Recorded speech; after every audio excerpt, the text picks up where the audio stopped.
name's Colleen. I'm a junior at Mason and I'm a communications major. I work for the student newspaper, but my true passion and interest and hobby is baking and food and eating.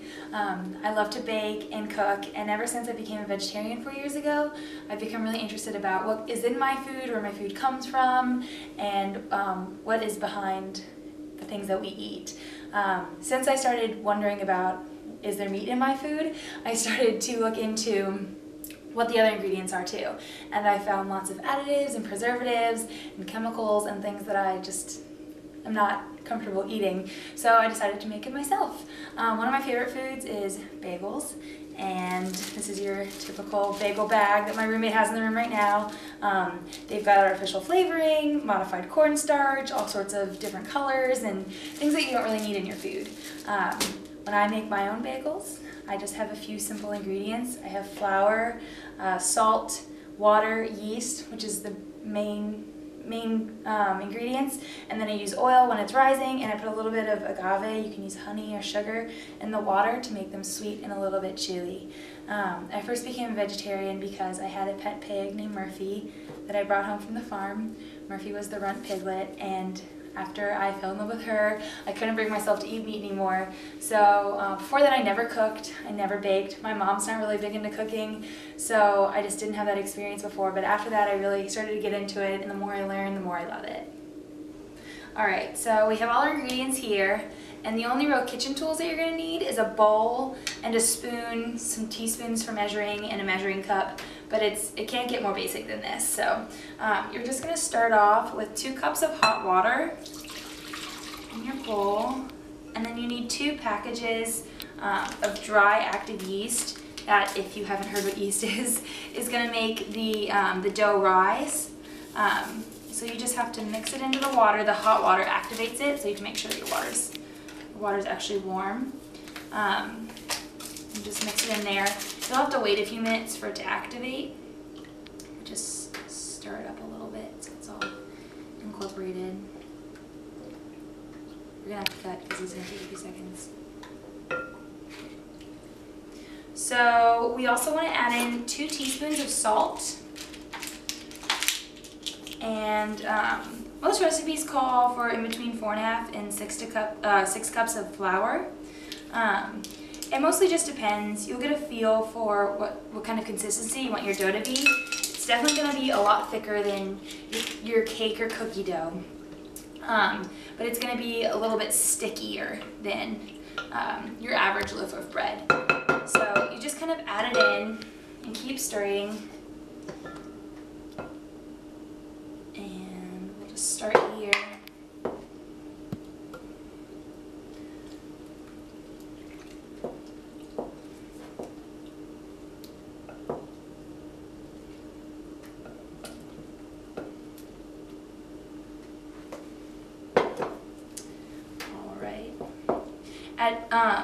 Eventually it will get thick enough that you can start using your hands, and that's the really fun part, that you get to play with it and knead it. But first we gotta get it a little bit thicker. So right now it's the consistency of like a cake batter, which is something that most people are familiar with making. And you're getting close. After I get this all mixed together and a little bit stiffer, I'll have to flour the table so that we can knead it out.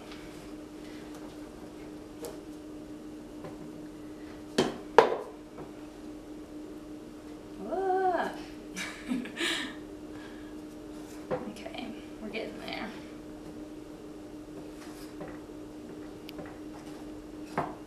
Alright, so now that it's thick enough to work with my hands, I'm going to grab some more flour to put down on the table. Alright, so the dough it's together, but it's still pretty sticky, so we need to start kneading it. So just spread out some flour. This is messy, but it's fun. Spread it out on your table. And you can just turn out the dough. What you're going to do, you'll be adding more flour in as you go, but you want it to get to the point where it's almost, it's not sticky anymore, and it'll be almost hard, you'll feel some resistance as you're kneading.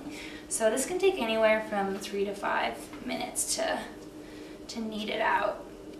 And your hands will get a little bit messy. So one of the best things about baking and cooking homemade is that you have complete control over the ingredients, which means not only are you eliminating all the chemicals and preservatives, but you can also add in whatever flavors or toppings you want. These are plain bagels, but you could have added salt or onion seeds or my favorite is everything bagels. So maybe that will be at a later date. But the other really cool thing is that if you have some sort of dietary need, if you're vegan or gluten-free or something like that, you can control that. So these bagels are actually vegan because there's no egg or dairy in them. If you're gluten-free, you could get a gluten-free flour and then you can make your own bagels and have baked goods again. But once your dough gets to this point where it's not really sticking to your hands anymore and it's kind of resisting a little bit, it is all set. You can put it in the bowl. Usually you have it rise from 1 to 2 hours and then you can start boiling and baking them. Okay, so we have our kneaded dough. It's not sticky anymore. And I put a little olive oil in this bowl. So all we have to do is get the dough in here. And then we'll cover it and let it rise for 1 to 2 hours.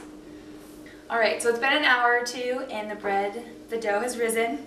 So you're going to want to turn it out on your table, clean surface, and punch it down because it's going to be really full. And it's up to you how big you want to make your bagels. Conventional bagels that you're going to get at your coffee shop or at the grocery store are going to be really big. Originally, bagels were 3 or 4 ounces, which is about the size of your palm, and now it is a huge mass of dough, which isn't very good for you. So I like to make mine a little bit smaller. So pull off a piece. Should break off pretty pretty cleanly.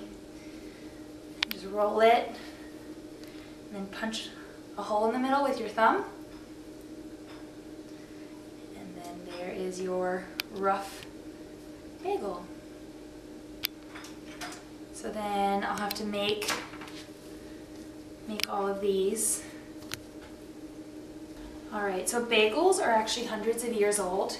One of the myths about how bagels originated was after the Battle of Vienna, when the, oh gosh, hold on. Okay, sorry. After the Battle of Vienna, when the Polish stopped the Turks from invading, a Jewish baker, as legend goes, baked these confectionery goods and in the shape of a saddle. I'm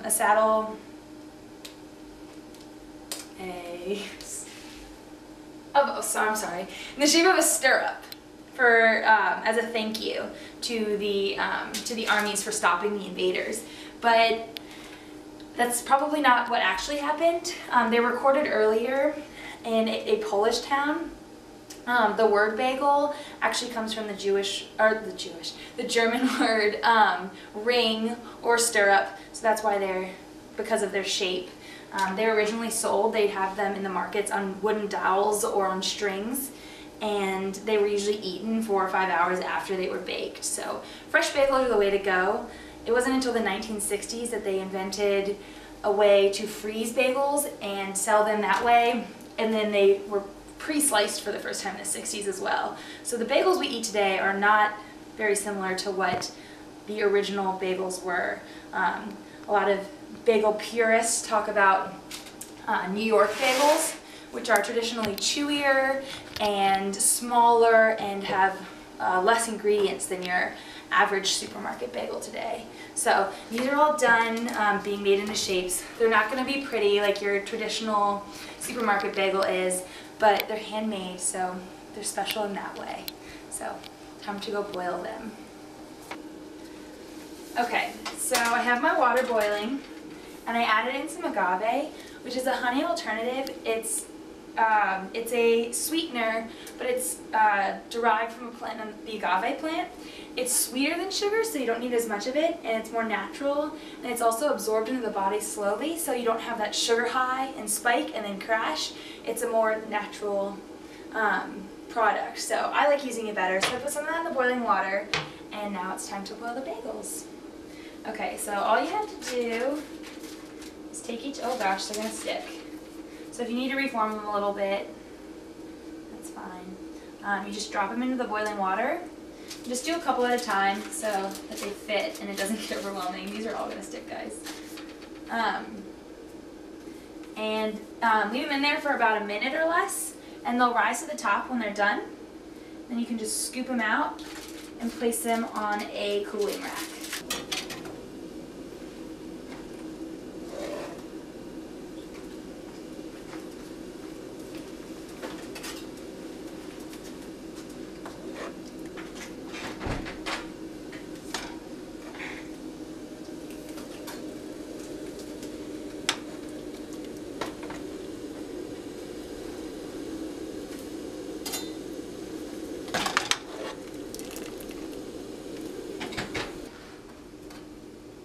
Alright, so our bagels are all boiled.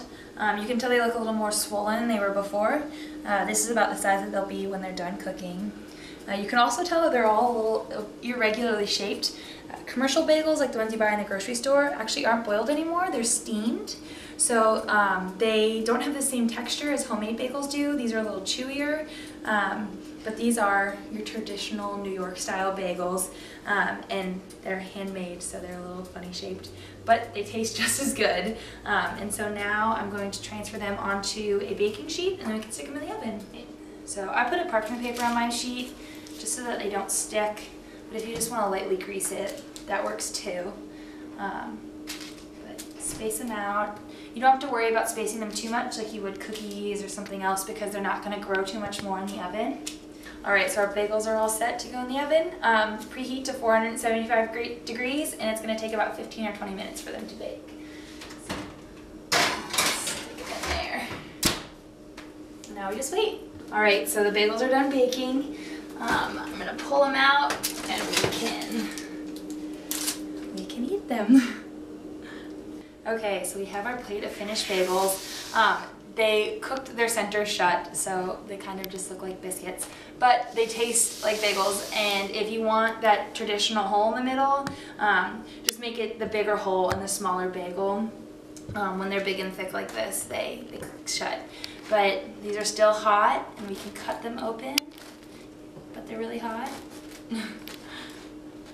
Like really hot. I don't know how to do this, guys.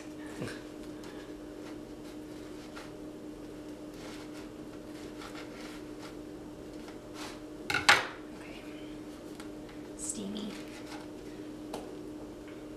Okay, so the best way to eat a bagel, I usually like them toasted, but if they're fresh out of the oven, it's even better.